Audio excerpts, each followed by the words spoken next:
Coach Sloan, after a successful weekend at the Husky Classic and at the Kirby Invite and Open, the Cougars are close to home this weekend. Before we visit going to Moscow this weekend, let's talk a little bit about last weekend. Talk about the Husky Classic and some of the good performances the Cougars had there. I think we did real well. Wore the all crimson uniform, and we stood out in a lot of the races we were in. There's multiple heats of anything at the meet. 14 heats of the women's 200, and I think they had that many 3K races also. So people are placed in the races according to what their seed time is, but the Cougs did a great job of competing and winning first or second in a lot of the heats we were in. So we competed well, and we got some great marks out of it as well. I was real happy with the performances. Down at the Don Kirby Invite and also the Open down in Albuquerque, New Mexico, you had some pretty outstanding marks down there from a small group of really talented people. Yeah, we had some good people in Seattle as well, different event groups going in different places, but some of our top scorer type people were down in New Mexico, and they also responded to that level of competition. A lot of Pac-12 schools in attendance, and we got some great marks out of that meet, especially, well, the sprints and jumps both performed. So this weekend is kind of a train through kind of weekend for some of your athletes in a competition to make the MPSF. Some of them team. are trying to show that they deserve to go over to the championship meet, and a lot of other people are using it as a tune-up, sharpen up for the championship. Some people are resting, so it's just depends on what the coaches feel that the certain athletes need in preparation to be at our best in a week and a half from now. Do you have a limitation on numbers of athletes that you can take to the Mountain Pacific Championships? We do. There's a minimum of 14 per gender and a maximum of 17, or maximum of 27 per gender. Okay. And the Pac-12 Outdoor Championship has a maximum of 28. So it's similar. Okay. By competing there last weekend, was that a good feel for some of your newer student athletes to get a feel for what it's like to compete at the Dempsey? I think that it is. It's a 307-meter track, so you really don't have much perspective other than the person with a flashlight flashing, showing you where the 400-meter splits are. So you kind of get a little lost. Sometimes I think you might think in the distance races that it's big enough that you might think that each lap is 400 meters.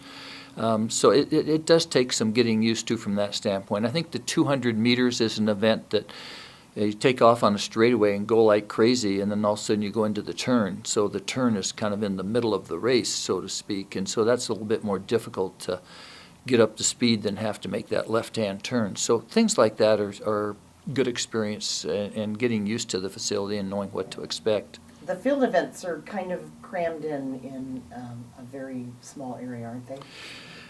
Well, it's a large area, but that's where everybody is. All of the field events are in that area, the throws are in that area, the announcers, everybody's on the infield. And so that takes a little getting used to. The elevated runways are an adjustment for some people. So and the high jump areas are kind of like a U-shaped apron, so there's nothing on the middle part of that. So everything's a little bit of an adjustment, but when it comes down to it, it's still doing your job and doing your event and keeping your focus on what's going on. Idaho has an elevated runway, don't they, for the pole vault? For the pole vault, they do, yeah. And what's the advantage of an elevated runway for a pole vault? Oh, I don't know that there's any advantage. It's noisier. But it's sometimes it depends on the runway. The runways that they have at Tyson Center in Fayetteville, Arkansas, they're kind of springy. And I think it takes a little adjustment to get used to the timing, running and jumping off of those runways. They got a little bounce to them. Most of the elevated runways are pretty solid and don't have that springiness to them. But it's just that you're 9-10 inches off the ground, and as you're running down there, plus the perspective's different.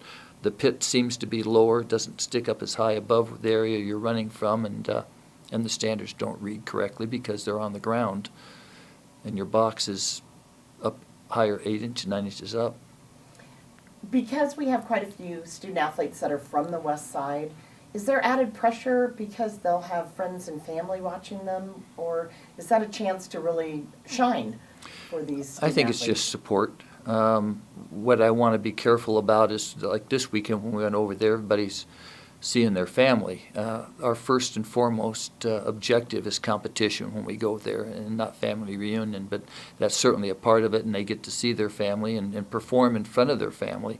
And I think that the support that they get from those people is beneficial to their performance. I don't think it adds pressure. Do you like where your team is at this point in the indoor season? Do you Yeah. like where their conditioning and their skill set is? You know, you're never, as a coach, never satisfied with where you are. I think once you become satisfied, that's where you're going to be for a long time. So we're constantly looking to get better every time we put on the uniform. Every weekend that we compete, we're trying to improve and be better. But I really like the team a lot as far as the competitiveness of the people, the work ethic of the people, especially the young people. But there's a lot of learning taking place right now, learning how to perform their events, learning how to compete, learning what the expectations are. So I think that they're adapting quickly and they're adapting well, and I think that the team's going to be very good as we move through the season. All right, well, good luck this weekend, and we'll talk to you next week about the championships. Great, look forward to it. Thanks.